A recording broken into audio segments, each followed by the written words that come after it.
Morning everyone, welcome to ABBC, Asia Baptist Bible College in our Greek class. And let's begin with the word of prayer. Father in heaven, we thank you for this day. Thank you for who you are and what you have done in our life. And as we have our class this morning, may you bless us, Lord, as we start this new journey in learning biblical language, reading your word through original language. And may this course um, will glorify your name, and may you help the students throughout the subjects, and may the Holy Spirit guide us and enlighten us, O God, and magsilbi po itong humbleness sa amin, hindi po maging kayabangan. And we thank you for this platform, and we pray that may you give us, Lord, strong internet connection. In Jesus' name we pray, Amen. Alright, so paano natin ito umpisahan? Guro, ikikwento ko muna yung bakit nga ba ako ang pinili magturo ng Greek dito sa ABBC. Siguro wala na silang choice. Pero ang masasabi ko, among the teachers, mahirap kasi talagang maghanap ng biblical language teacher. At nung Greek class namin kay Sir Dennis, naging teacher niya naman si Sir Dennis. May Greek 1, Greek 2. So dapat last time meron na tayong Greek 1 tsaka Greek 2. Ngayon dahil ginawa na lang ng school na isa na lang, so medyo yung learnings ng mga students before sa ngayon, hindi ko naman masasabi kasi baka hindi naman sila nag-aaral. Hindi katulad ng dati. Pero yung objectives natin, yung goal ko sa inyo, pinagpe-pray ko na ma-reach natin. Okay. Sabi din ni Ma'am Grace, next week, wala ding klase face-to-face. Hindi pa sana ako magkaklase ngayon. Pero nung sinabi niyang wala ding klase next week face-to-face, sabi ko sige mag-online na ngayon. Tapos mag-online na lang din next week. Kasi malilate tayo. Kasi March tapos na tayo eh. First week ng March tapos na. Finals na. So ilang buwan lang. Parang 3 months, 4, 8, 12. Okay. Nung time ni Sir Dennis, napansin ko, ang pag-aaral ng language is spiral education. Ano ibig sabihin nun? Di ba para sa algebra? Kapag umabsent ka ng isa or hindi mo na kuha yung isang lecture, hindi mo na pag-aralan, mahihirapan kang mag-solve ng problem. So ang Greek, lengguwahe ang pag-aaralan natin mga kapatid. Hindi madali. Hindi sapat ang isang semester. Okay? Kahit noon, nakatapos na kami ng 2 semester sa Greek, hirap pa rin kami magbasa. Hirap. So, ngayon, sir, bakit? Ano bang ginawa mo, sir? So, after ng ABBC, bumalik yung discipline ko sa pag-aaral ng Greek. Yung professor ng Dallas Theological Seminary, teacher ko ngayon. Every Wednesday, meron kaming Greek Grammar Beyond the Basics. Ito yung pinag-aaralan namin. Tanggalin ko nga itong background ko. Okay lang naman sa inyo, nakita ko yung asawa ko eh. Wait lang Video. Ayan. Ito. Greek Grammar Beyond the Basics by Daniel Wallace. So si Daniel Wallace, napakatalinong tao. Kaso nagkaroon siya ng sakit, nakalimutan niya lahat. Parang nagkaroon siya ng memory loss. Yung sinulat niyang libro, pinag-aralan niya ulit. So gano'n siya kagaling. Tapos, nung sinabi last year na walang ibang magtuturo ng Greek, kundi ako yung in-endorse ni Pastor Mateo. So, kailangan kong bitawan yung dati kasi ang tinuturo ko yung apologetics tsaka ano pa ba. So may mga bibitawan akong subject para maturo ko to. At naghanda na rin ako. Hinanda ko na rin yung sarili ko para maturuan ko kayo. So, ang pakiusap ko lang, since kayo yung aking first students sa Greek, hindi naman ako expert.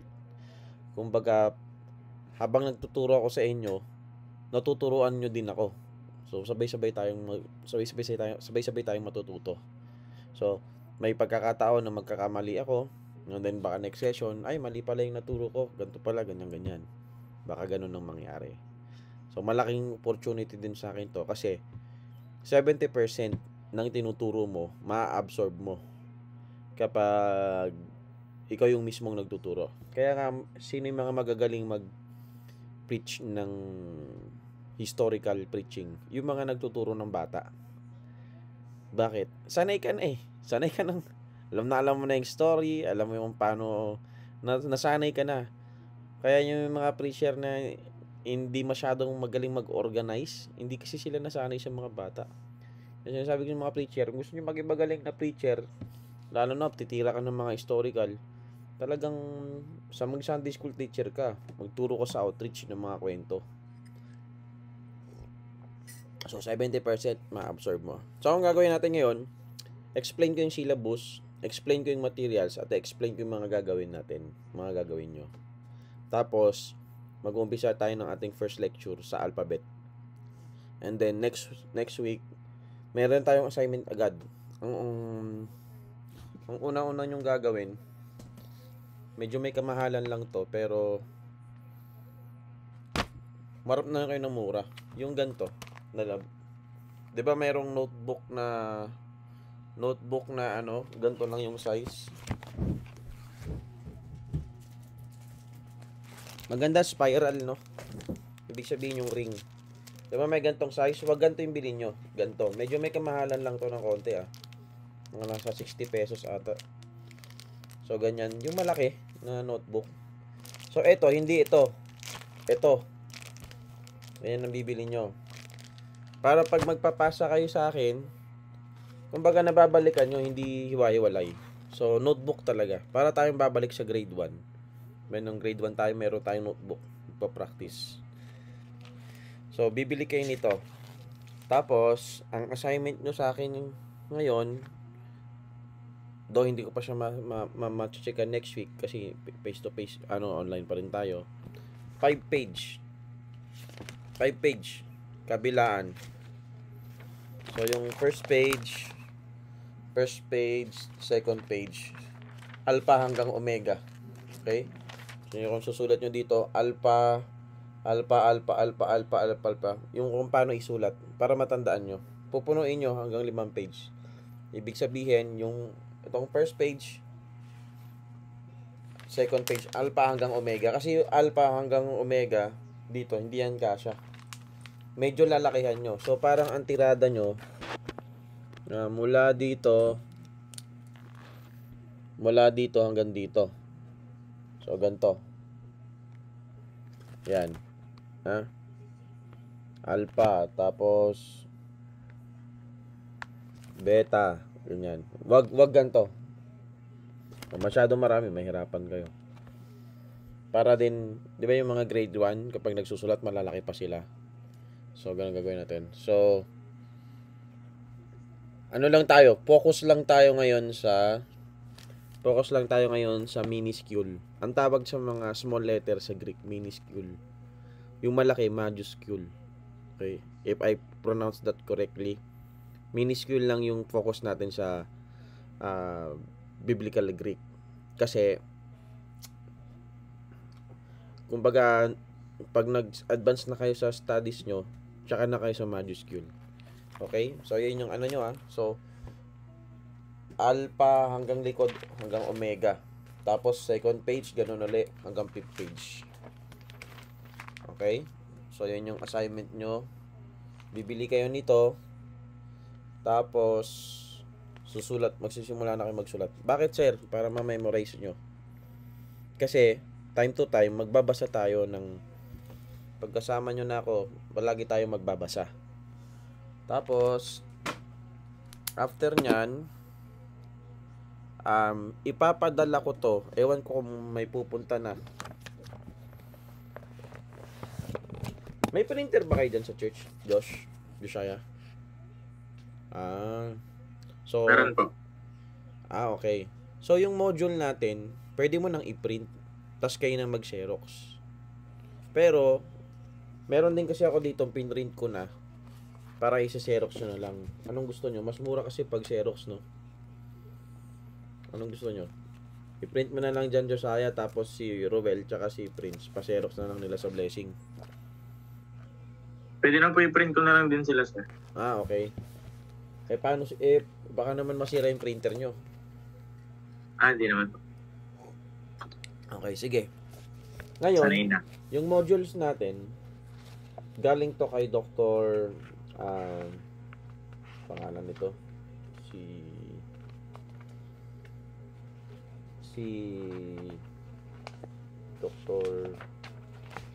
Dr. Vincent Sawyer. Siguro familiar sa kanya. Nakapag-speak na rin siya sa ating school. Mamaya i-share ko sa inyo yung resources natin. Kasi kung ipiprint nyo yung kay Jeffrey Duff, 300 pages yun eh. Masyadong marami. Tapos, Teacher Gwen, 11 o'clock pa po yung tama ba? 11 o'clock. Pumasok si Teacher Gwen. Pwede naman mag-sweet in Teacher Gwen, pero yung gospel po, mamaya pa pong 11. Tama, no? 7:30 yung nakalagay sa ano nyo. Okay. Sige. So, patuloy tayo. Nasaan na ba ako? Okay. Explain muna natin yung syllabus.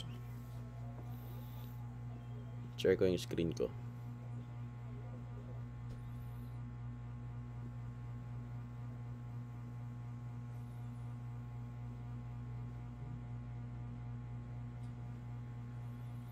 Okay.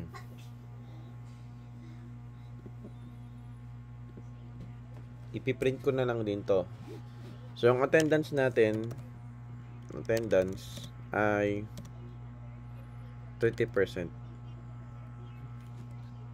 Papansin nyo, sir, bakit mas malaking attendance mo sa exam, sa una pa? Syempre, Bible school tayo eh. Ang kailangan yung mga tenga para matuto kayo. Attendance, tapos worksheet and sheet, quiz,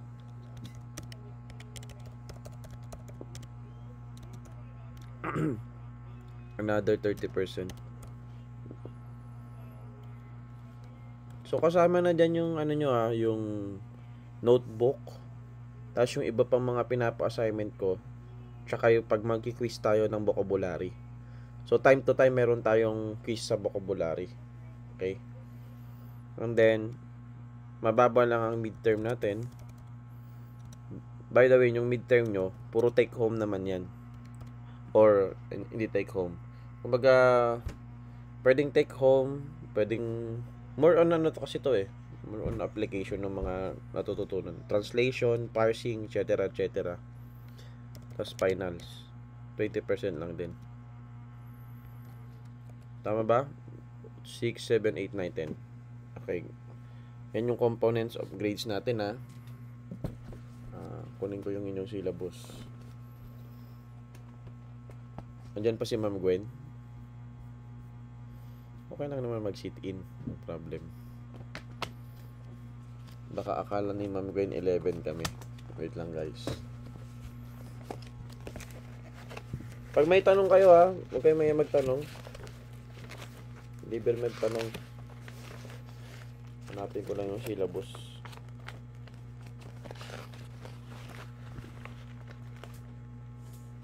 Okay. Syllabus natin. Ayan. So, ang oras natin, sasagarin natin 7:30 hanggang 10:30. So, biyahe kayo ng maaga. Ako din, biyahe ng maaga. Kasi, ano na lang eh. Kung baga, yung oras natin, November 11 ngayon, online. Next week, online. November 25, December 2, December 9. December 16, wala ako. Anong next yung subject, Josiah? Contemporary theology po. Kay Sir Aljade? Yes po. Sige. Siguro ano kayo dito? Mag-worksheet. January, tapos after ng December 16, wala na. January 6 na ulit. January 13, tapos midterm, January 20. So, sa akin, dalawa lang ang major exam nyo. Midterm and finals lang. Ganon sa lahat ng subject, wala akong prelim. And then, January 27, February 3, February 10, tapos February 17, wala na naman pasok. Kasi Chinese New Year. February 24, March 3, tas March 10. Tapos na. Ang bilis. So, inisip ko ano kayo matututunan ng mga students ko sa pati sa Life of Christ. So, ilang beses lang tayo? 1, 2, 3, 4, 5, 6, 7, 8, 9, 10, 11, 12, 13, 14. Tapos yung dalawa pa exam. So, parang 12 sessions lang. Kaya sasagarin natin yung 3 hours natin. Okay? And then, this course is an introduction to biblical language exegesis. Pag sinabi mong exegesis, tandaan nyo lang yung salitang hugot. Yun lang, no? Hugot. Parang humuhugot ka. Okay? Napag-aralan nyo naman yan sa biblical interpretation. It deals with the importance of the study of Koine Greek. Hindi mo kasi talaga may iwasan na kapag ikaw ay nag-aaral ng salita ng Diyos, babalik at babalik ka sa Greek. As a basis of accurate biblical interpretation, this study aims to teach students proficiency. Mabigat to kasi proficient in Greek language, beginning from the alphabet to the common use nouns, verbs, forms, and pronouns. Ang highlights natin dito yung nouns, verbs, participles, yung mga tenses ng verb. Okay? So, at the end of this course, students will be able to read and write in Greek. Yung kaya, ayan, mayroon na kayong assignment kaagad sa akin. So, next week, parang dalawa na yung ipapasa nyo sa akin sa inyong malaking notebook. Learn a good working vocabulary. Learn the following grammatical features in Greek and their significance. So, yung mga conjugations sa present indicative verbs. Yung mga voices. Sa Greek, sa English, ang voice past, active, middle, active voice, tsaka passive voice. Sa Greek, merong active voice, passive voice, middle voice. Okay? Meron and then, translate simple sentences. So, gagawa tayo ng translation. At saka, ito yung pinaka-importante. Yung pagpaparse. P-A-R-S. Parsing. Ibig sabihin, kung ito yung word, ano ba siya? Ano ang kanyang grammar? Ito ba ay noun? Ano ang kanyang number? Ito ba ay singular or plural? Kung ito ay noun ano ba ang kanyang gender? Masculine, neuter, or feminine? Kung ito ay verb, ano ang tenses nito? Ano ang mood nito? Ano yun? Wait lang. Hi, ninongs. Yan yung mga ninong mo. Hello. Hello. Ayun, ninong. Hi. Hi, ninongs. Yeah. Nagpupo kasi si Charity. So, break muna tayo. Yeah, they are your ninongs. Hello. Picture nga tayo. Wait lang, lalakayan ko lang. Since hindi kayo nakapot ng dedication niya. 1, 2, 3. Isa pa. 1, 2, 3. Okay Okay. Okay, Sophia. Ninong John, Ninong Josh, and Ninong Prince. Nagkasakit to nung nakaraan, Brad. Ano yung Herpagina, mas masakit pa sa tonsil. Hindi siya makadede. Tsaka, nakalimutan ko lang mag-chat sa inyo para ipag-pray. Wala kasing time Wala kaming tulog. Wala siyang tulog. Wala daw kaming tulog. Di pa pag tayo lumulunok, pag may tonsil masakit. Yung sa kanya, mas masakit pa daw sa tonsil, sabi ng doktor. Kaya hindi siya makadede. Mabuti na lang, nung nag-reseta ng pang-spray, yun, okay na. Nakadede na siya.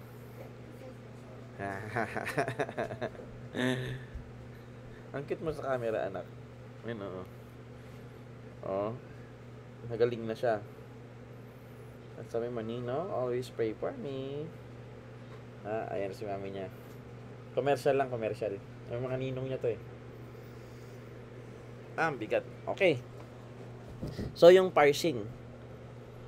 Marami yung dito sa notebook nyo, maraming, siguro at the end of this course, mga masa 8 o 6, magpa-parse tayo. Yung diagramming, I don't think so. Wala naman dito nag-school of tomorrow sa inyo? Or yung pace, wala.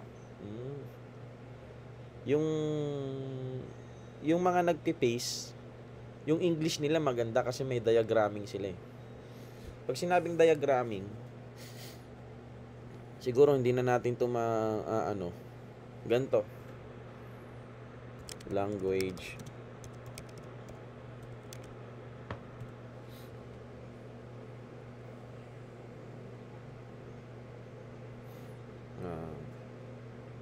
Wait lang.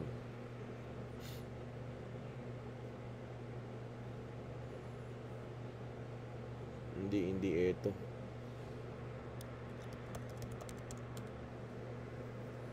Pero siguro ito.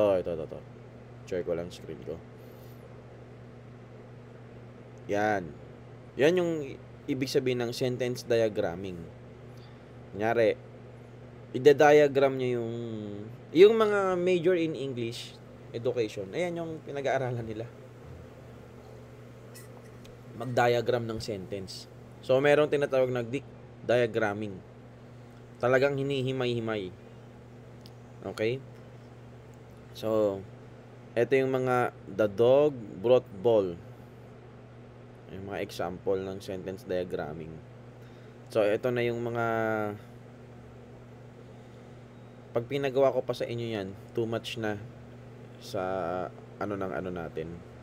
And then next, yung ating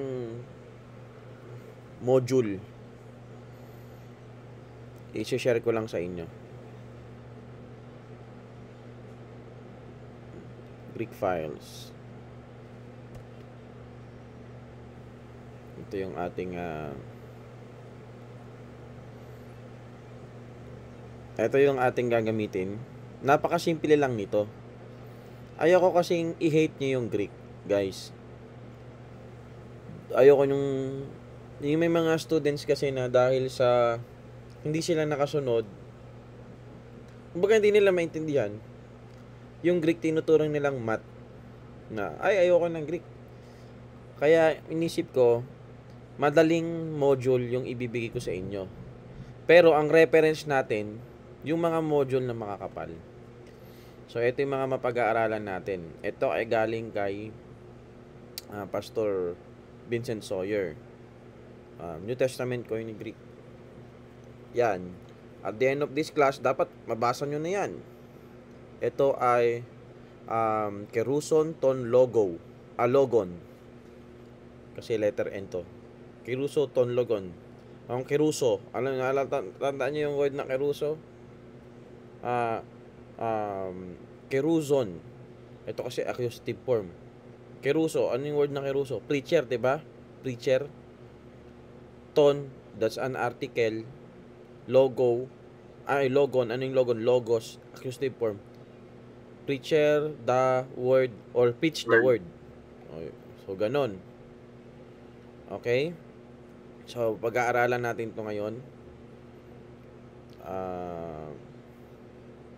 Ito yung introduction natin.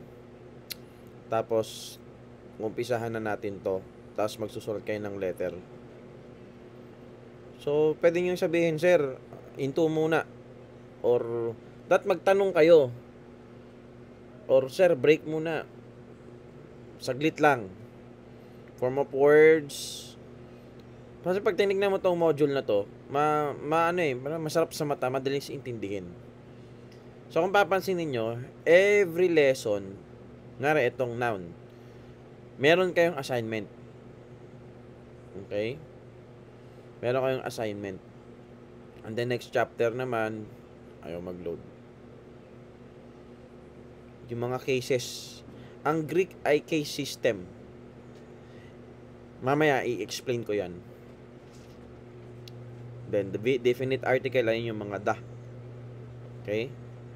Hanggang 85 pages lang. So, please, i-print nyo ito. Na? Dapat, next week, meron na kayo nito. Ngayon, hindi ko ina-advise na kung nasa laptop mo yung iPad yun lang. Bakit? Kasi hindi nyo masusulatan. Hindi nyo masusulatan. Dapat i-print nyo talaga. Kasi language ang pinag-aaralan natin. Okay? Next ay isa pang textbook natin. Pero hindi ko... Ito meron ako nito. Ito. Ang kapal oh. Ubus pera mo dito eh. Ito yung ginamit namin kay Sir Dennis. Ipapasa ko sa inyo. I-email nyo sa akin to. So mamaya sa chat, bigyan sa akin yung email nyo. Kasi pagdating sa messenger, pagdating ng araw, nawawala yung files eh. Pag sa email, nandun lang. Ang gagawin ko na lang, ilalagay ko na lang siguro sa Google Drive lahat ng materials. Tapos, bibigay ko na lang sa link. Gagamitin din natin yung mga example dito. Okay, ito. Elements of New Testament Greek. Jeremy Duff. Ito yung mga ginagamit noon ng mga Greek students, Greek professors. Pero ngayon kasi, hindi na si Jeremy Duff o si Plummer. Mamaya introduce ko sa inyo kung sino. Ito. 356. Pero same lang. So may mga example dito na ito yung gagayahin natin. Lalo na yung mga exercise and practice. Sino ba sa inyo? Wala ba kayong iPad tsaka iPad or tablet? Ganun? Wala. Ikaw, Josiah, meron ka? Tablet po. Ikaw, Benter? Wala. Wala po. Si Prince, meron ka, Prince? Wala din? Wala. Punta kayo sa Recto. Mura lang din yung mga nakaw eh. Joke lang Hindi. Judgmental naman kayo. Hindi naman nakaw yun. Hindi natin alam kung saan galing. Mag-pray kayo kay Lord ng tablet, kahit hindi na iPad, tablet. Alam nyo, minsan, pag Bible student, hindi tayo naniniwala sa prayer eh. Pag-pray nyo, Lord, gusto ko ng tablet. Kasi magagamit yan sa preaching. Bakit? Ako kahit saan ako magpunta, kaya ko mag-preach. Basta kasama ko yung iPad ko. Kasi nandun lahat ng manuscript ko. Kung pag sinabi ng pastor, pwede ka ba mag-preach tungkol sa giving? Aba, sige. Organize. Pray kayo ng tablet. Laptop kasi, or MacBook, hindi nyo naman kahit saan pwedeng dalhin. Kung kahit maliit lang, na medyo may memory para ma-save nyo yung mga books. Okay. So, next nating text, reference ay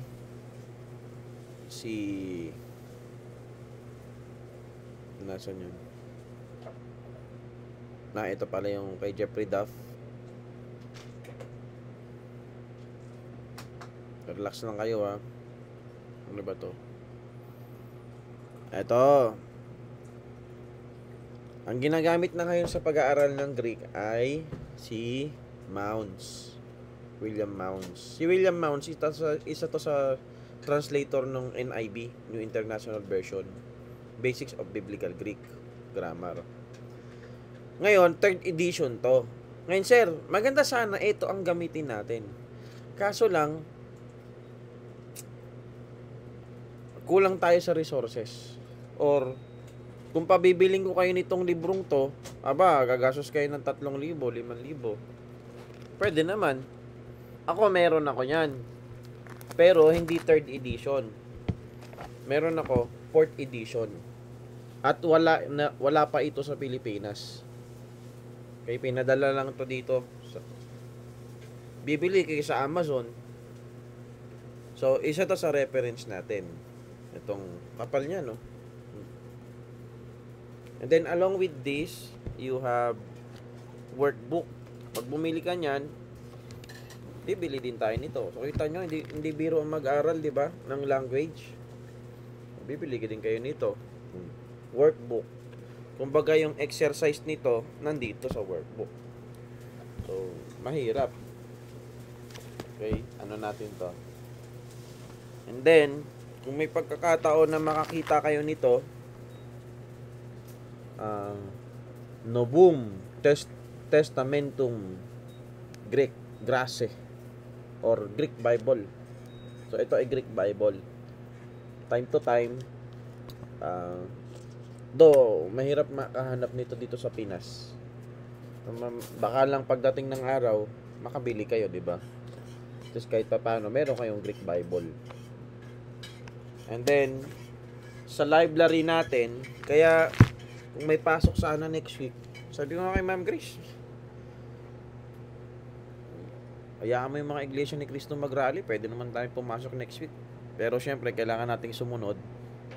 So, sana makapag-library tayo. Marami naman tayong lexicon, Concise Greek English Lexicon of New Testament. Tuturuan ko kayo kung paano gumamit ng lexicon, paano gumamit ng concordance.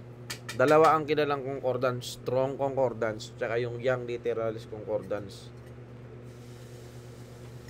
Ano bang ibig sabihin ng mga Greek numbers, etc., etc. Tuturuan ko din kayo ano yung mga applications na gagamitin natin. Okay? Sabi ko nga sa inyo, mag-download na kayo ng MySword. Meron ng MySword, Prince? Si Benter, may MySword ka na? Ay, tuturo ko din sa inyo kung ano yung mga modules na ida-download nyo sa MySword. Eh, hindi ko mapapakita dito. Kasi sa cellphone eh. Cellphone. So, ituturo ko sa inyo kung paano gumamit ng lexicon next week. Dapat, when it comes to learning, you know how to do the traditional way and the modern way. Hindi lang nakaasa ka kay ChatGPT tsaka sa application sa cellphone. Alam mo din yung ano, paano pag nawala yan? 'Di ba? Kaya nga maganda yung yung sinabi ni Pastor Mateo, yung Preaching and Teaching Congress, bawal gumamit ng slides. Kasi wala namang slides sa outreach eh. Kailangan may props ka. Hindi sa lahat ng pagkakataon. Okay? Next. Then kapag magpupunta na kayo sa masteral nyo, siguro ang pag-aaralan nyo na si Daniel Wallace, itong Greek Grammar Beyond the Basics. Ito medyo malalalim na ang dating dito eh. Pero ang goal natin ay makabasa. And then ano pa? Pupunta tayo ngayon sa online resources. Maganda dito sa atin, walang foreigner. Ang hirap kasi, 'di ba? Parang tatlong language eh. Tagalog speaker ka. Tapos ituturo ni Sir Jomar sa English. Tapos Greek, 'di ba? Parang tatlong lengguwahe ang dating eh. So, mapapaliwanag ko agad sa inyo sa Tagalog. Kasi mahirapan din ako pag sa English nag-e-explain.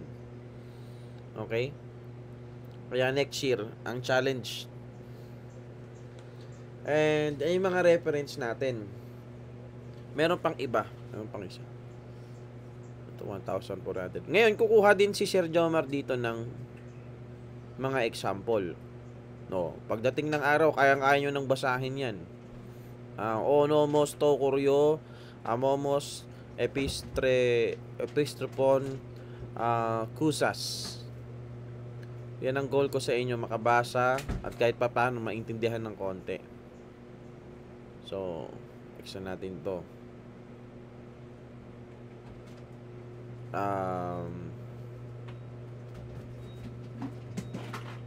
Ano to? Ito ata ay vocabulary. Ito ipapasa ko din sa inyo to. itong vocabulary list. Abraham, agapos, agape, agapetos, Angelia, Angelo, Angelos, Agios, Adam, Adonatos. So time na papasok ko sa inyo to para pag mayroon tayong vocabulary quiz, ano ba pag yan ay nalaman mo lahat itong mga to, madami ka nang alam. And then ano tong Greek grammar summary? Ito wala to. Sa ano to? Nasaan yung etong visual Greek? Papasa ko din sa inyo to.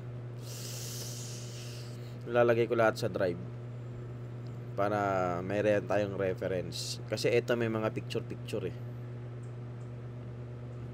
Okay. Ayan.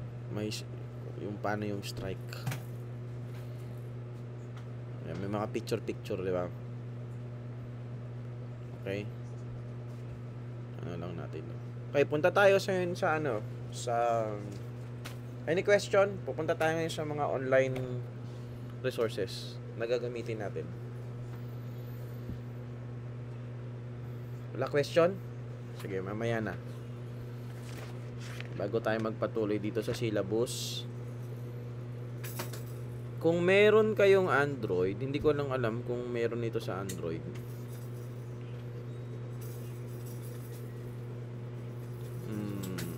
Blue Letter.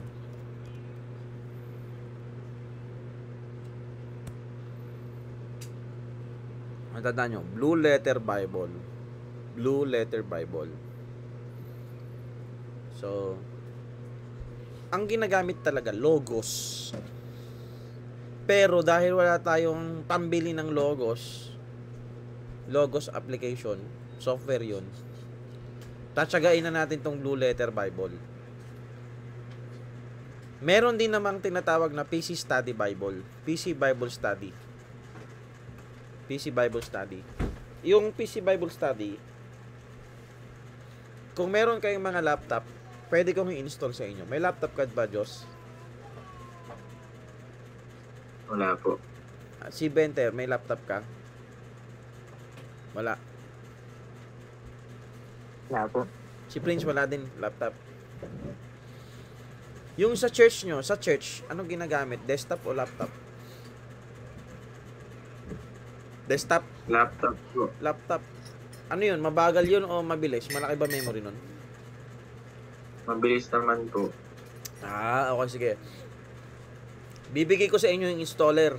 Hindi ko bibigay, papahiram pala. Papahiram ko sa inyo yung installer. I-install nyo dun sa laptop. Siguro naman hindi babagal yun eh.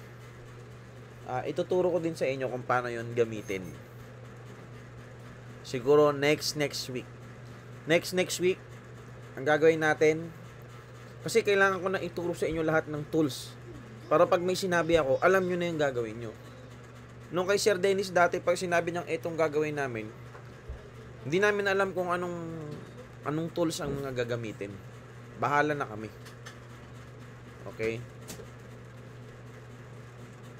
Punta ka tayo dito sa may study. Punta ka ngayon dito sa Bible interlinear, inline interlinear. Okay. Ngayon, kailangan maging open-minded tayo. Ako, personally, most excellent, best version sa lahat ng version King James. Pero hindi mo pwedeng ituring ang ibang translation bilang gawa ni Satanas. Napaka bigat na claim yun. Na ito ay corrupt, etc. Pag-aaralan naman natin yan. Okay.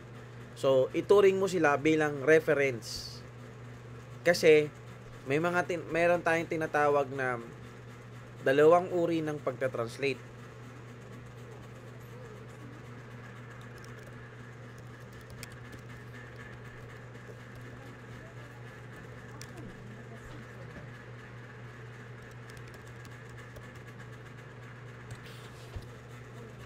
Okay. So, andyan pa ba kayo? Medyo segue tayo ng konti kasi baka mamaya i-chismis nyo ako. Si Sir Jomar gumagamit ng ibang translation. Aba, dapat lang. Dapat lang. Kasi nag-aaral tayo ng theology. Nasa Bible school tayo. Pero kung gagamit ka sa pulpit nyo ng NIV, ay mapapagalitan ka talaga. So, pag sinabi nating formal equivalence, that means word for word. Nagets natin? Pwedeng kumain walang problema basta nakikinig kayo. Kasi ako kakain din ako Formal equivalence, yung word for word. At ano yung mga yan? Yan yung King James Version. ESV, NKJV, NASB. Ang ano lang kasi sa KJV, yung manuscript na ginamit, Textus Receptus. Yung received text ni Desiderius Erasmus. Pero itong NASB, SB, though word for word sila, magkaibang manuscript. Nagkakaintindihan tayo? Word for word nga, pero magkaibang manuscript. Ang King James, ibang manuscript yan. Textus Receptus.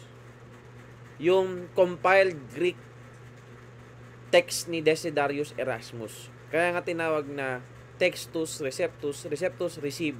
Textus, text. Receive text. Okay? Yung ginamit ng mga King James translator na Greek manuscript ay yung Textus Receptus. Pero yung mga ESV, lahat ng mga versions na yan, iba ang manuscripts na pinagbasihan nila. Yung Codex Sinaiticus tsaka Codex Vaticanus.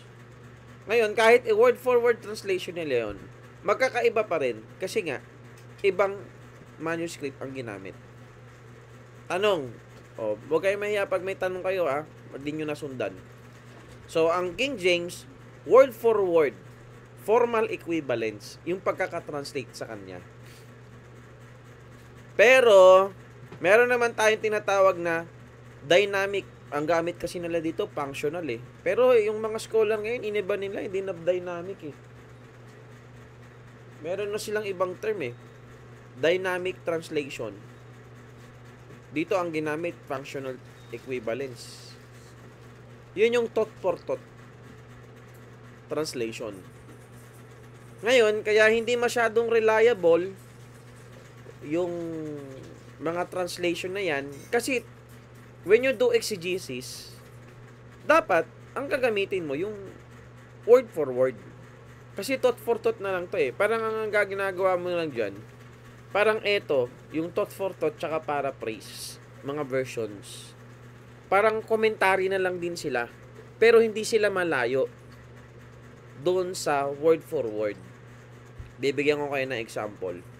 Bago tayo pumunta dito sa Greek interlinear layout, punta tayo sa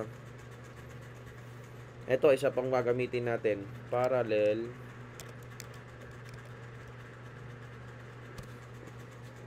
Anong nangyari? Ito, parallel plus.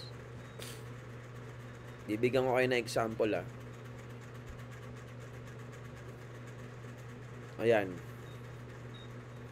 Punta tayo dito sa change version.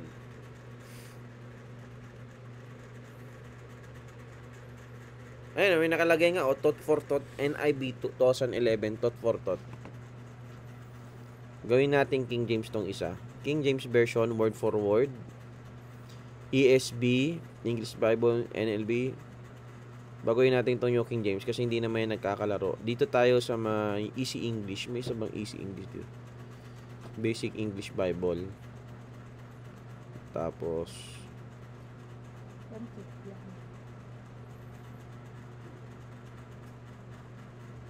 okay, yan Punta tayo sa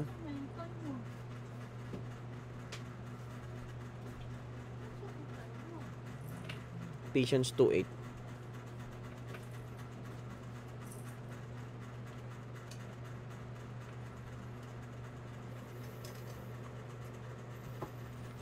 Tingnan mo sa King James, since word for word, for by grace are ye saved through faith.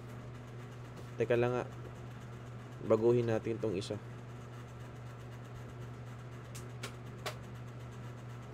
Gawin natin tong Greek.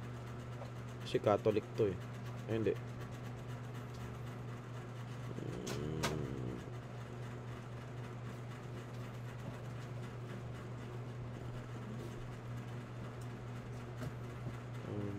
Guys ko rin.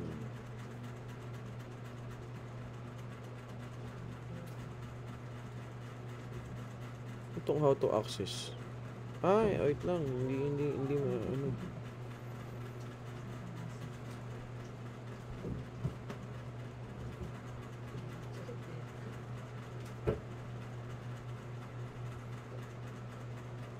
Ay, ba't ganun?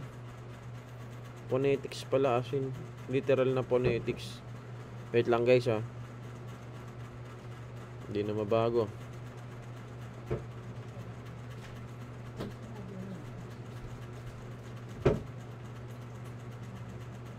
Oh.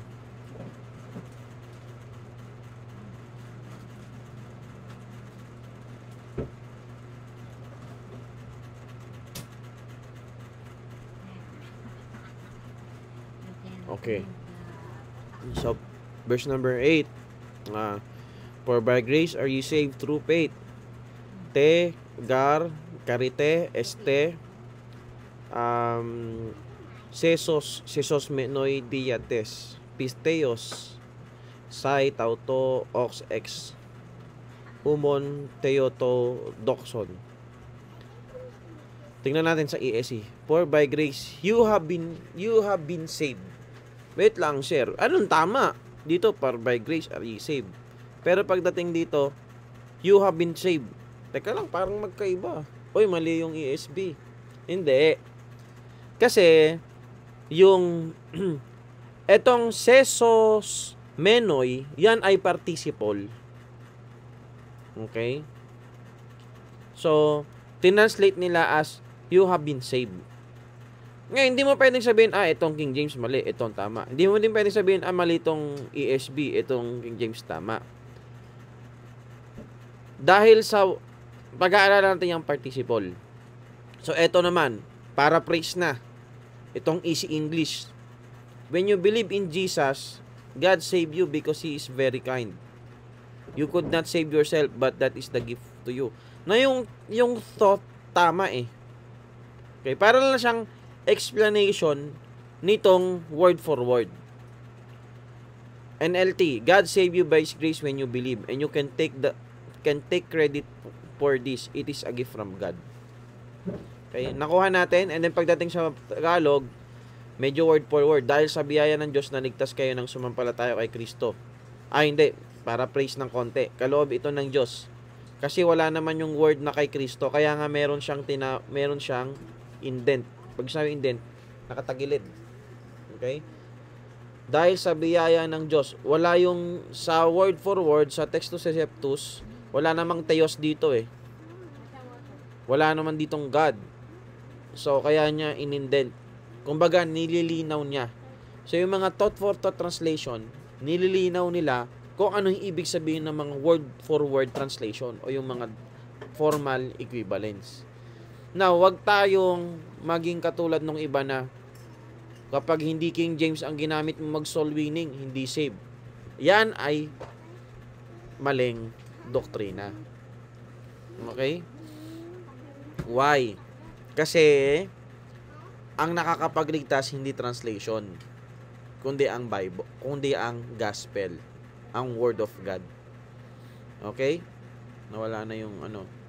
Yung mga King James only, do hindi naman na sakop ng ano natin yan. Wait lang, sisinga lang ako Sisinga lang.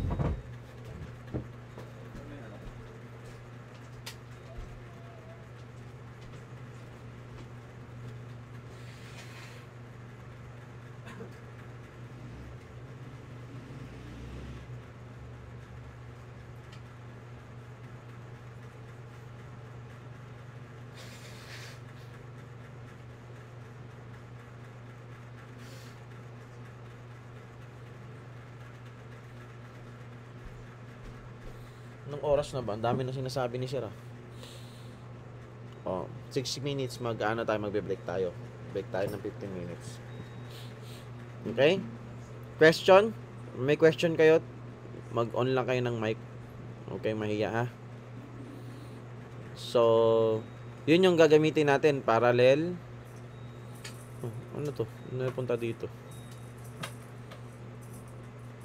Parallel plus Bible, tsaka itong Blue Letter Bible. So, ito yung mga sinasabi ko sa inyong tools. Dito, makikita mo na agad, ano to? John 1:1. Dito nga, meron ng tinatawag na phonetics, kung paano mo siya babanggitin. Okay? Pero wag kayong umasa sa phonetics, kasi hindi kayo matututong magbasa. Itong phonetics, ito. N, arke, N, ho, logos, kai, ho, logos. Itong nasa baba na tinitingnan nyo, naka-transliterate na siya para mabasa nyo. Pero, wag kayong aasa dyan. Hindi kayo matututong magbasa. Ito dapat ang basahin nyo. N, arke, N, ho, logos, kai, o, logos.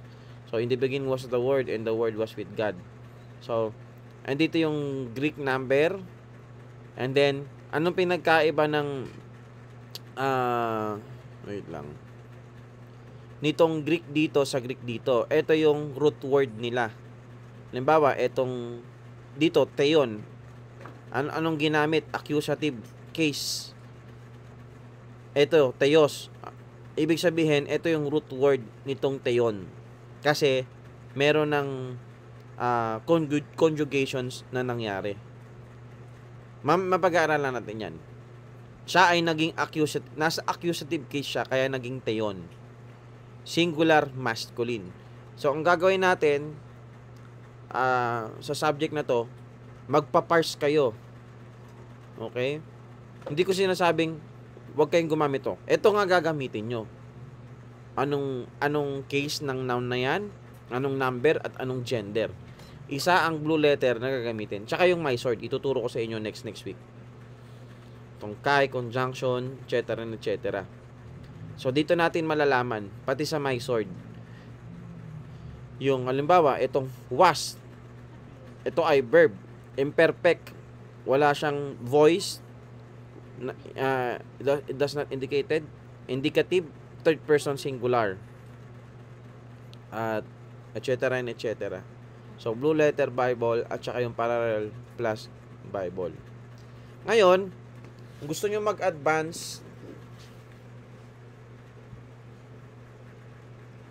sige, 9 na. Mag-break tayong 15 minutes, ha? 15 minutes break.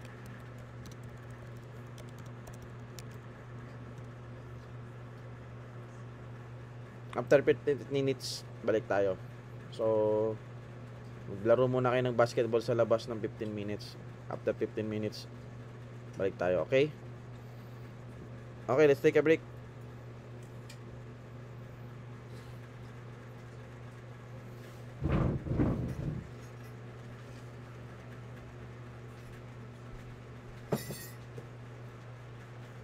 Bakit?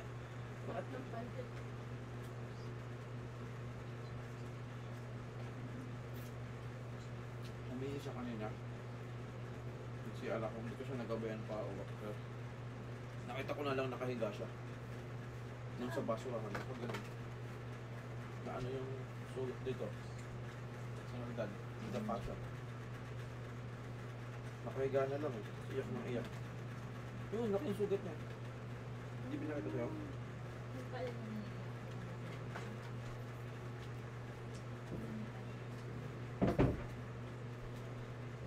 What happened to you?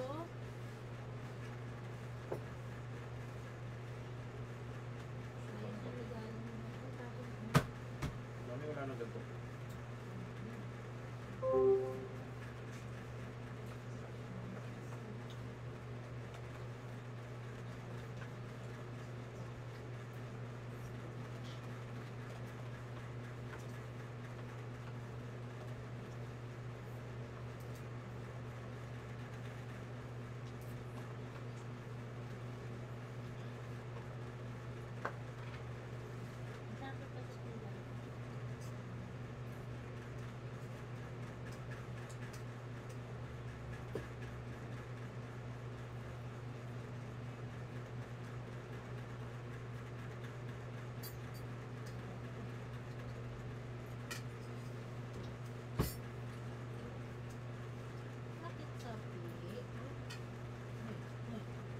What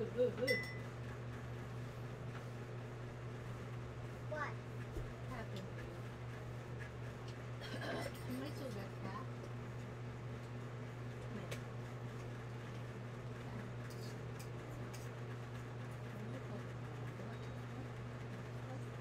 Makain ka talaga to. Ba?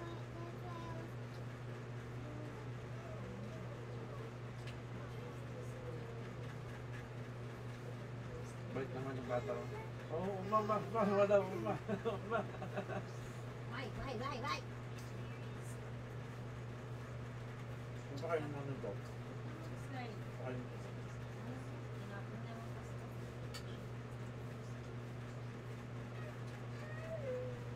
Ano yan? Dapat ka na naman? Kakabibig lang.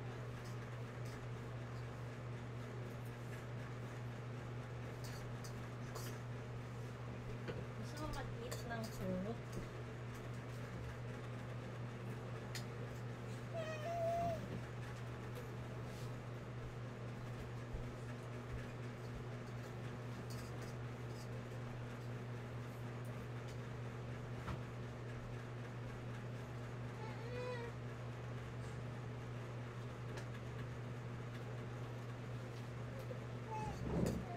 Gusto natin yung cookie.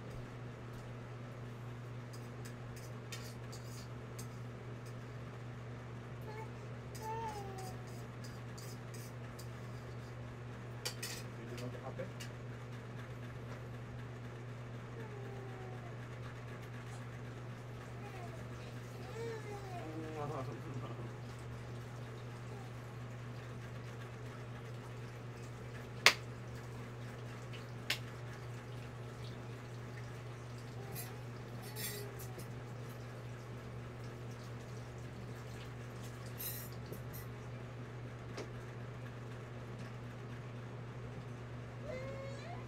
Oh.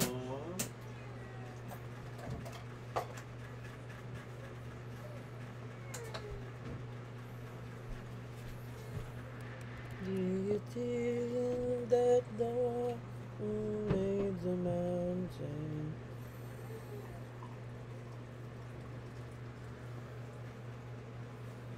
Nakita ito.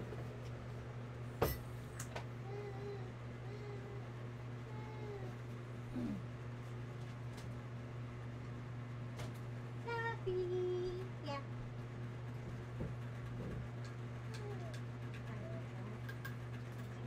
Milk is not enough for your tummy now. I have fruits here. I'll give you some fruit. Watermelon.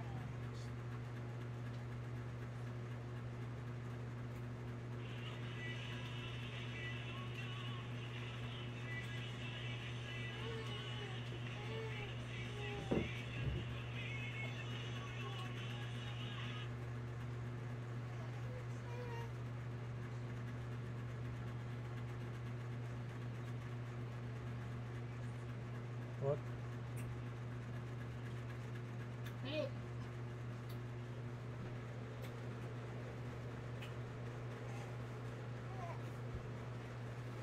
Beer na pala siya na eh. Beer na pala siya na. Huh? Beer na siya. Tatay ko.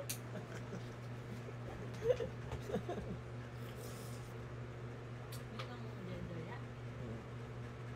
Ano po yun?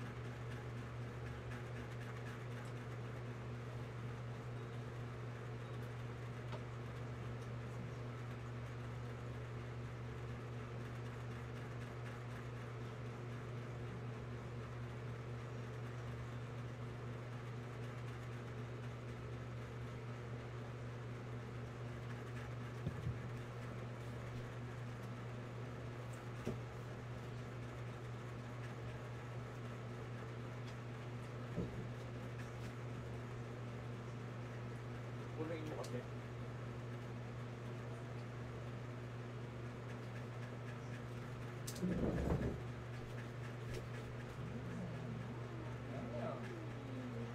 Kulay mo kasi parang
Where's your where's your fruit feeder?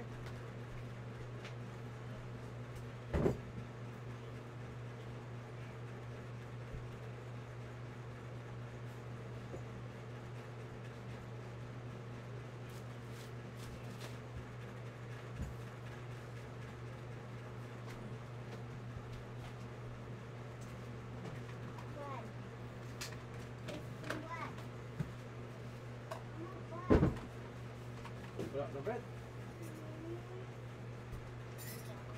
Bye si daddy later.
Ah, very good.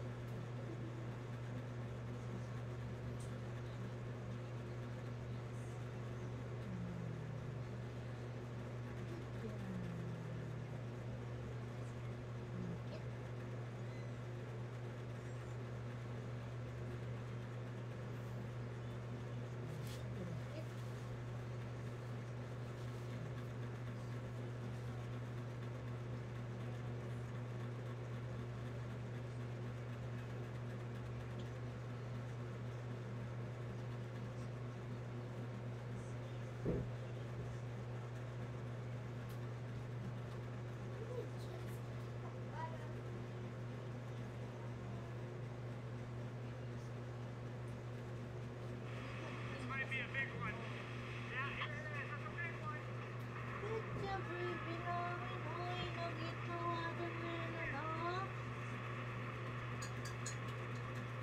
Daddy ka na din.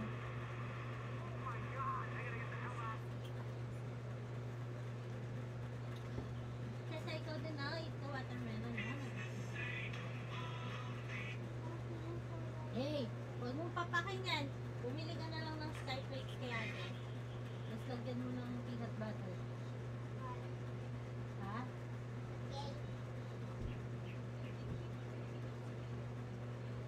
Nilagay mo sa table yan. Baka matakakan ni daddy yung iPad.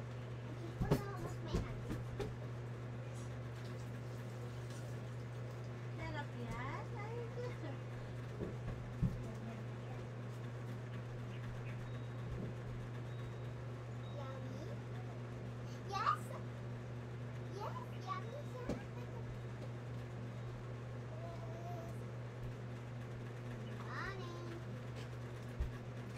Daddy, pabidyohan mo na si Seti Beans.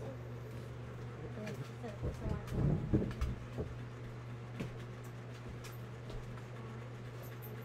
What is that?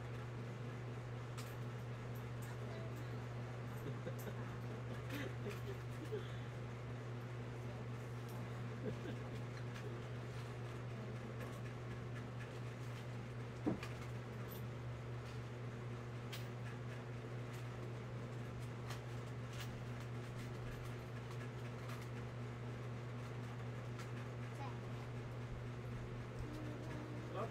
Sarap watermelon. Lagyan sa mga ng bibig. Masaya? Masaya?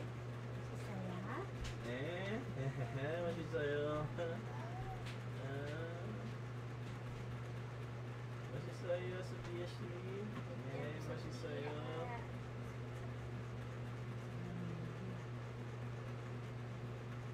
Yummy!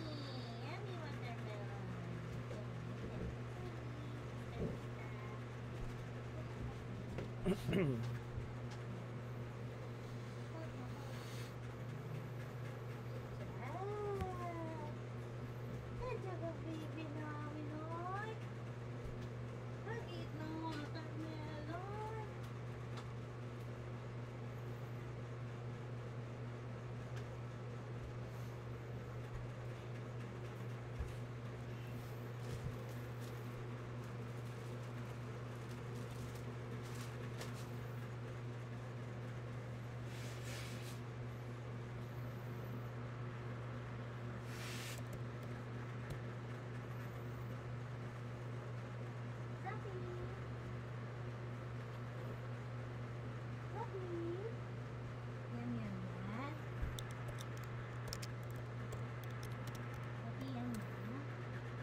Chacha, huwag na maingay ha.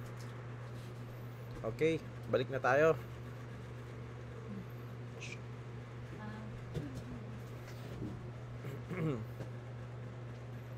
Ayan. Siguro matapos tayo mga ilang minuto na lang, 9:30.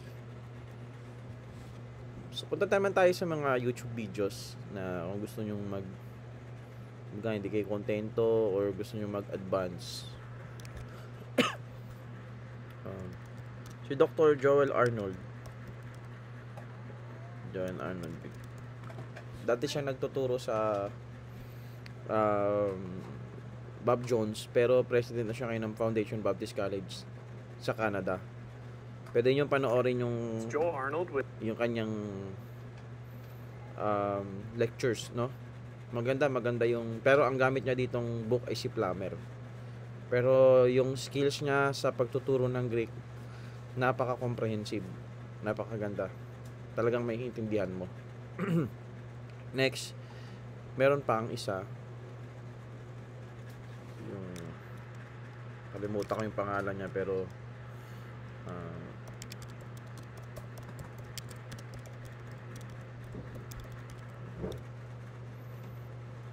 eto okay din to, pero medyo madami.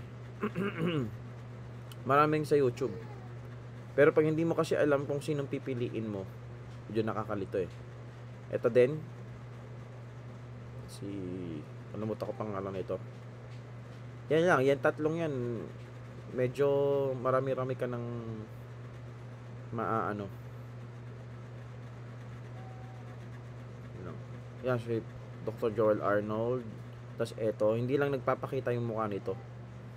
Ganun lang. Lectures on the Basics of Biblical Greek. Pero ganun lang. Ang cons sa ganito, syempre, hindi ka makakapagtanong. Kaya magre-refer ka sa akin. Eto. Yung si Jeffrey Duff, ito yung gamit niya. Yung pinakita ko sa inyo kanina. Meron naman yung kay Mounds. Depende kasi sa gamit mong book, pero pare-parehas lang naman yan. Nasaan na yun? Hindi ko makita. Okay. Excuse me. Ito. Bill Mounds. Tapos punta naman tayo sa introduction ng course natin. Meron pa ba ako nakalimutan? Para hanggang okay. Meron ba kayong question? Wala pa si John Mag-introduction tayo. Anong importance ng pag-aaral ng Greek? Kasi may mga teachings na rinig natin, hindi mo na kailangan mag-aaral ng Greek. Hindi mo na kailangan yan. So, yun yung pag-uusapan natin ngayon. Nag-sit ako sa pastor's friend ko, nasa Middle East siya. Nagkaroon siya ng parang Biblical Greek Seminar. So, gagamitin ko yung slides na ginawa niya. Ito. Let me share my screen pala muna. Okay, ayan. Dito tayo sa pag sinabi mong phonology, paano bigkasin, no? Yung phonetics. Okay, alam naman natin yung vocabulary, no? I am the Alpha and the Omega, the first and the last, the beginning and the end. Kaya pag tinignan mo yan sa Greek, tignan nyo. Revelations 22:13. Revelations 22:13.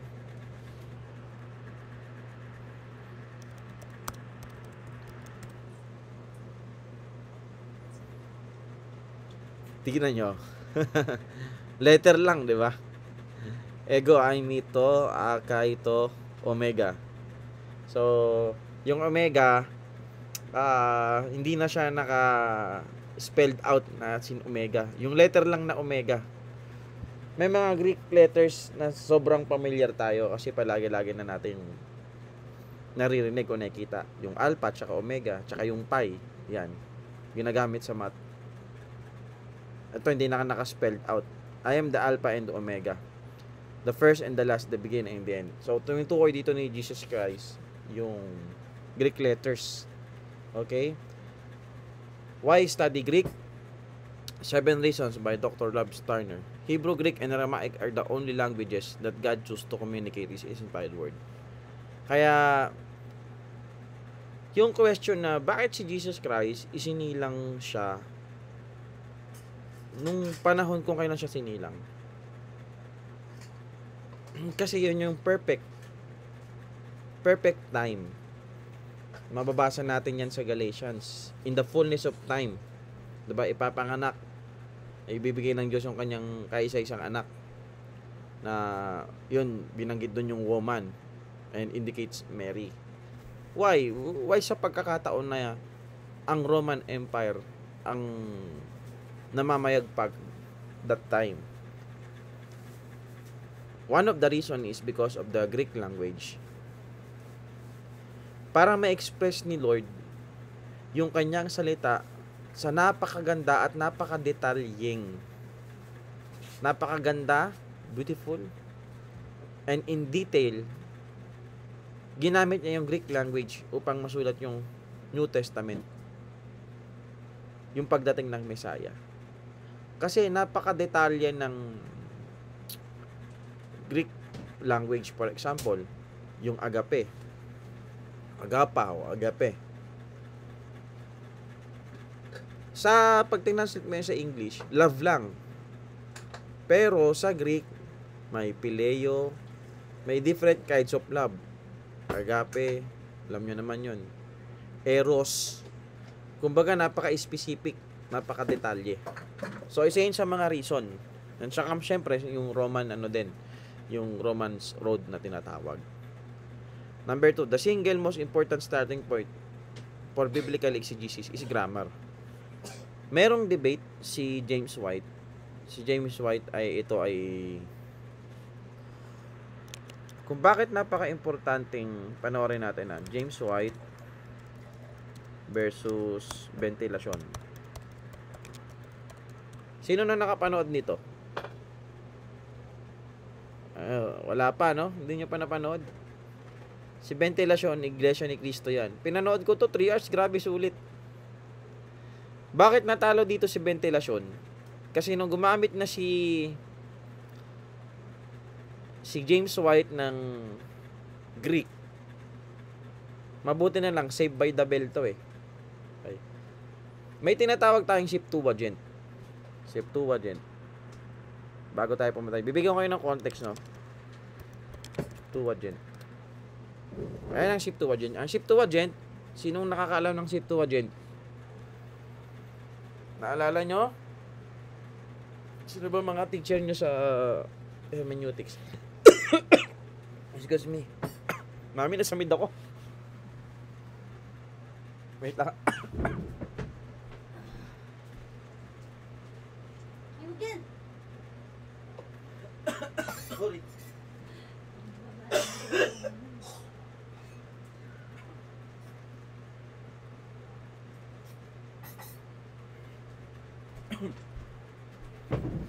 Ito yung Hebrew, yung Old Testament, translate siya sa Greek.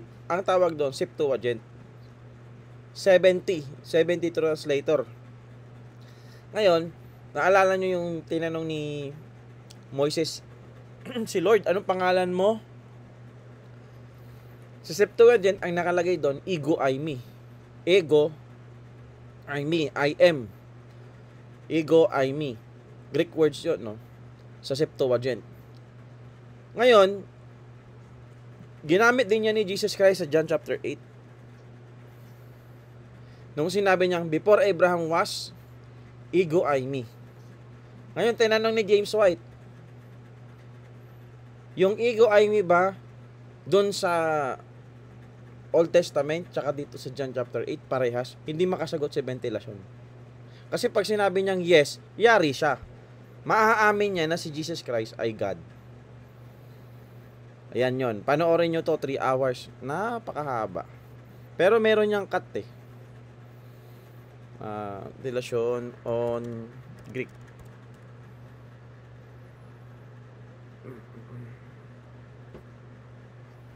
Wait lang. Medyo mahaba. Meron yan yung may cut lang na video.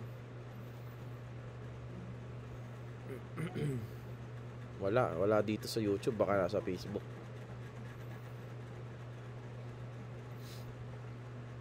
So, pag may time, panoorin nyo na lang. Tsaka yung mga yung mga cult, gumagamit din yan ng Greek eh. Ang tao kasi pag sinabi mo ng ito ang sabi ng Greek. Ngayon, ikaw wala kang alam. Di wala na. Madali ka na. So someday, bibigyan kayo ng Diyos ng mga taong napaka-thinker. 'Di ba? Baka mas magaling pa sa atin when it comes to Kaya dapat natatouch natin yung mga gantong area. Knowing biblical Hebrew and biblical Greek unveils the interpretive options of a given text and assists in properly adjudicating among them. For example, bibigyan ko kayo ng balik tayo dito sa Matthew chapter 28. Go ye therefore and teach all nations, baptizing them in the name of the Father and of the Son and of the Holy Ghost. Now, eto, makikita mo dito, merong case, nominative plural masculine. Ito ay noun. Pagdating dito, verb. Ay verb din to. Verb, oris, passive deponent. Yung mga verb dito, go ye, teach, tsaka baptisontes, or from yung kanyang root word ay baptiso. Ano pa yung mga verb dyan? Teaching, verb. Okay. Pag binasa natin sa English, go ye therefore and teach all nations, baptizing them in the name of the Father and of the Son, the Holy Ghost, teaching them to observe. Itong observe, verb din to eh. Pero nakapailalim na yan dito sa teaching. You teach them so they can observe. Parang teaching them to observe. Parang ganon. Ngayon, pag dumating tayo sa participles, makikita mo, tatanungin mo, ang dami naman pinapagawa ni Lord. But when you exegete it, merong isa nang pinapagawa si Lord. Itong matetusate. Okay? Bakit? Sapagkat yan ang sinasabi ng Greek grammar. Na itong yung matiteo, yung disciple, okay, or student, yung as you go and as you baptize, as you teach them, you make them a student or a disciple. Now, ang example nito, anong pinagkaiba nung nakikinig ka ng radyo tsaka pinapanood mo? Anong pinagkaiba yung story, pinapakinggan mo lang siya, tsaka yung pinapanood mo sa TV, yung story. Ang common, parehas yung makukuha yung story, kung ano nangyari. Pero ang kaibahan, kapag pinapanood mo siya sa TV, makikita mo lahat ng detalye. Pati yung pag-irap, pati yung pawis, everything. So same, when you study Greek or when you study biblical languages. Okay? Makikita mo yung details. Ngayon, hindi mo pwedeng sabihin na, yung buong story lang yung nakita mo. Kulang. Hindi naman. Mas makikita mo lang yung detalye. Okay? Number 4, knowing biblical Hebrew and Greek gives the interpreter usable access and invaluable exegetical tools.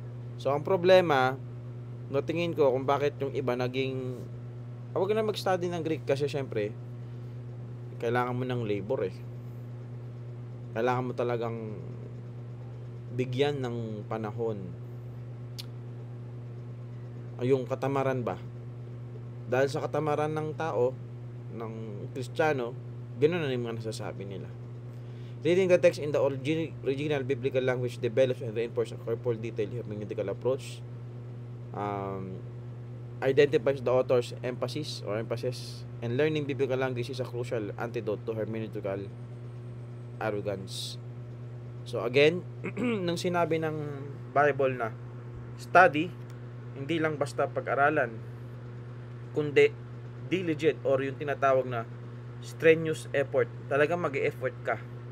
Study use here in Old English, which means try earnestly or make a serious effort. Siguro hanggang dyan lang tayo ngayon. Then next natin ipagpapatuloy yung ating pag-aaral. Okay? Ay, hindi pala nakashare kanina yung blue letter. Kaya pala, sorry. sorry. Ay, nakashare lang pala yung slides. So, naka 2 hours na tayo, no? Praise the Lord. Oh, Bender, may tanong ka? Pastor. Nag-on ka ng ng Tapos mic. po. Okay. Tapos po sana, hindi na-share screen po yung kanina. Ano? Kaya lang po ako. Ano? Tapos po sana, yung kanina po, di po naka-share screen. Oo nga eh, oo. Kaya lang po ako. Kaya pala parang naguguluhan kayo. Oh. May next time na lang, i-share na lang natin ulit 'yon. Okay lang po. Josh, may tanong ka? Wala naman. Wala naman po. Si Brother Prince. Wala naman. Marami yan. Ay wala, hindi na namin naririnig, bro. Naka-open yung mic mo pero baka hindi gumagana yung mic ng ng earphone mo. Pero naka-open yung mic mo. Hindi lang namin naririnig. Subukan mo tanggalin yung earphone mo. Narinig ka po ba? Yan, narinig na. Yun. Yung sa New Testament po, yung parang tanong ko lang po. Greek lang po ba tayo? Ano? Yung ginagamit? Greek lang po ba ginagamit na language? I mean yung original. Yung pagkakasulat sa New Testament. Hindi siya merong konting Aramaic. Pero konti. Halimbawa, Talita Kumi. Ano yung Talita Kumi? Talita Kumi. Yang yang babaeng young people, gumising ka, Talita, rise up. Yung pinagaling ni Lord sa Mark. Ano pa? Yung Tetelestai. Ay, sorry, Greek pala. Greek yun eh. Yung ano pa ba? Basta every time na magsasalita si Jesus Christ, ini-interpret naman yun eh. Lalo na sa Mark, saka sa John. May Aramaic. Ngayon, si Jesus Christ, multilingual. Siyempre, bilang Diyos, alam niya lahat ng lengguwahe. Pero nung ancient time, actually, pupunta tayo next week. Pero, nung ancient time, ang tao, multilingual. Bakit? Actually, tayo, multilingual tayo eh. Sa sobrang daming mananakop na dumating sa Pilipinas, ang Pilipino kaya mag-Espanyol, kaya mag-Ingles. Ano pa ba yung mga sumakop sa atin? Nung Hapon kasi, saglit lang naman sila eh. Sa Israel, sa sobrang dami sumakop sa kanila. Kaya nga nung bago ako nag-aaral ng Bible, ba't ganun? Nasulat sa Greek. Tapos si Jesus Christ, Aramaic ang salita. Tapos sa Hebrew, kasi nga dahil nasasakop sila, bakit naging Aramaic ang language ng nila Jesus Christ? Galing yan sa Assyrians, 'di ba? Assyrian Empire. After ng Assyrian Empire, Babylonian Empire. Ang Babylonian Empire adopted nila ang language ng Assyrians, which is Aramaic. Kaya nga nung napunta si Daniel sa Babylon, some parts of Daniel, tsaka ano pa ba yun? Daniel and I forgot the other book, Aramaic. Pero obsolete language na talaga yung Aramaic. Ibig sabihin, talagang nasa pinaka best of graduate school na ang pag-aaral ng Aramaic language ng mga. And then Aramaic, ganun din. Ngayon, nung dumating lang yung mga Grego, yung Greek, nag-rise si Alexander the Great. Mention din tawag na Hellenize. siya para siyang mga Espanyol. Pag nanakop, pati lengguwahe, sasakupin nila. Dapat matutunan mo to. So, ganun. Parang yung mga Espanyol, tinuruan tayo mag-Espanyol.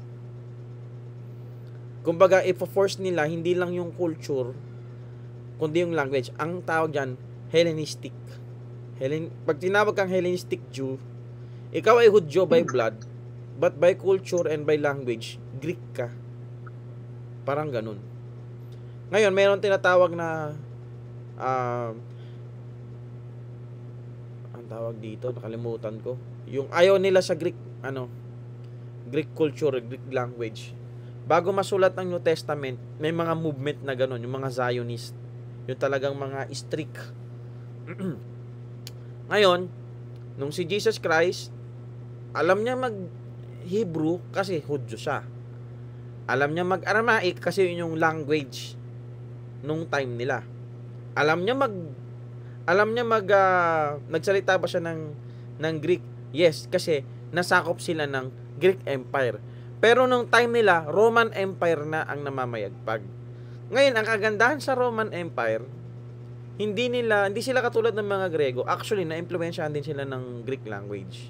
Kasi bago sila, Greek muna Greek Empire Ang anong salita ng Roman Empire? Latin. Kaya may mga Latin words sa Bible. Halimbawa, yung flagellum ba yun? Yung pinalo kay Jesus Christ. Nakalimutan ko. Mga ilang salita lang, hindi pa ata mga 5. Sa Roman Empire, sa Roman world, yung mga politics, yung mga Roman army, ang gamit nila Latin. So kaya may mga Latin words. Tingnan natin sa or pinanggalingan. May mga Latin. Tingnan natin kay ChatGPT. Ay, oo nga pala, time to time gagamit tayo ng ChatGPT. Ano-ano ang mga Latin words sa NT.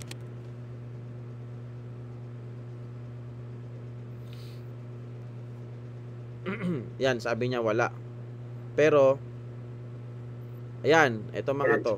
Ito yung flagellum. Galing sa Latin. Loan words sa New Testament. Latin and then Greek. Ayang legio, legion. Tunog pa lang, Latin na. Ayan, militaria. Publicanus, census. Kumbaga, ayan. May ilang Latin words na ginamit karaniwan dahil sa Roman influence sa panahon ni Kristo at mga apostol. Ang mga Latin words na ito ay madalas kaugnayan gobyerno, militar at legal na sistema ng Roma. Narito ang mga kilalang Latin words sa New Testament. Centurio, denarius, flagellum. Yung flagellum lang yung naaalala ko Legio, praetorium, speculator, tribunus, modus. Modus parang chekis Hindi ko to alam. Itong measuring jasket. Quadrans, centurios. So, ilan to? 1, 2, 3, 4, 5, 6, 7, 8, 9, 10, 11, 12, 13, 14. Mali ako, 14 pala. Hindi lang pala 5. 14. Kaya nga, sabi ni Melopiton, alam mo ang masarap sa Latin? Gelatin. Magandang tanong yan, Brother Prince.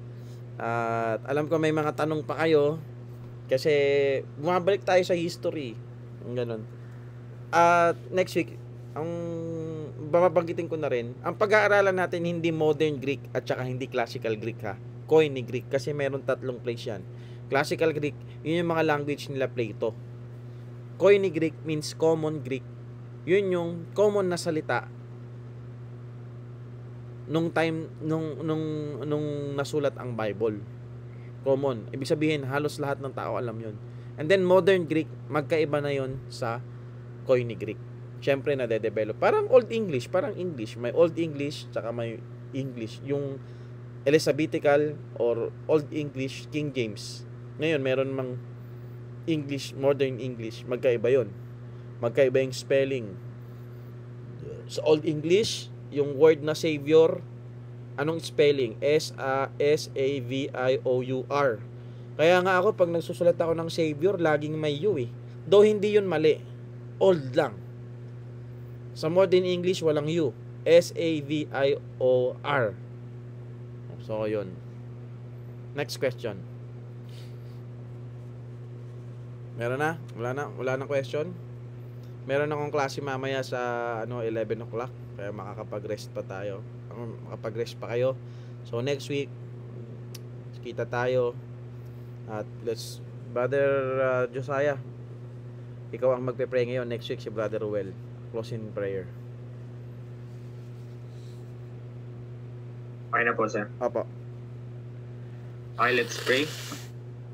Dear God, our most heavenly Father, thank you, Lord, for this time that you have given us to study this subject, Greek. And may help us, Lord, as we study this subject, and also use Pastor Jomar as teaches us. And we are praying, Lord, that we'll be learning in this subject and we can apply these things, the ministries that you have entrusted to us, especially in preaching your word. And as we close our class, may you bless this time. In Jesus' name I pray. Amen. Okay, don't forget your assignment, guys, ha. Yung simulan nyo na, kasi pag nagbigay ako ng isang pang assignment next week, matatambakan na kayo. Kaya yung sinasabi ko, maraming mga bumabagsak kay Sir Dennis dati kasi tamad, hindi gumagawa ng mga pinapagawa. Natatambakan. Sir, yung 5 page po. 5 As page. lang po. Oo.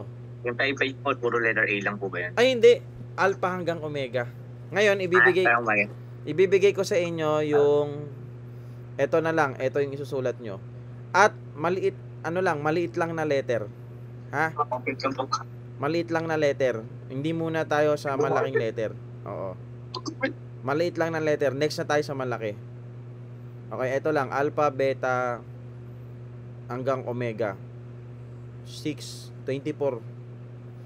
Okay? Ay, hindi ko pala nasi-share yung screen ko. Sige. I-send ko sa inyo lahat ng files. I-download ko ngayon. Lalagay ko sa drive. Tapos, eto na lang yung kopyahin nyo para madali. Ayan. Okay? Picture tayo. Punta na magbukas ng camera si Jan. Yon, ready? 1, 2, 3. Okay, guys. See you next week. Thank you Bye-bye. po. God bless. Bye-bye. Leave na kayo.